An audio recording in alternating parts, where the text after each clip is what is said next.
Ինձ թվում է ցանկացած գործարարի լակմուսի թուղթ կարող է լինել հետևյալը. որքանով է աջակցում արվեստին։ Դա չափման որպես Դա չափման որպես միավոր։ Ինքը ի վերջո մտածում է ինչ պետք է ես դրա Եթե մասին այդ հարցը ինքն իրեն տալիս է, եթե ասում է իսկ ինչի պետք է ես դրան փող տամ, ուրեմն ինքը այդ նոր սերնդի գործարար չի։ Եթե մարդը չի գիտակցում իր սոցիալական պատասխանատվությունը, որ իր հարստության եւ եկամուտի մի մասը պետք է ուղղի մշակույթի զարգացմանը, որը այսօր մեր ինքնության ամենակարևոր մասն է, եւ կրթության։ Ուրեմն եթե այդ հարցը տալիս է, էլ պետք չէ այդ մարդուն շարունակել, հետ համոզել, բերել փաստարկներ, վիճակագրություն։ Եթե ասում են իսկ ինչի պետք է այդ փողը տամ,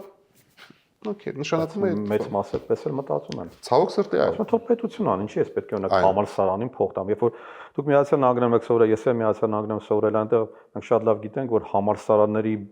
Ոխաբարձուների խորհուրդ կա, այնտեղ բարերարներ կան, որոնք եւ մարզասրաններ են սարքում, գրադարաններ, տարբեր տեսակի ուրեմն հանրակացարանային համալիրներ են, կրթաթոշակներ են, մենք կարծեք այդ մշակույթը չունենք մեր մեջ եւ յուրաքանչյուրը շարունակում է իր անձնական շահը հետապնդել եւ ոչ համայնքային, որտեղ ոչ ոք չի մտածում 200 տարով։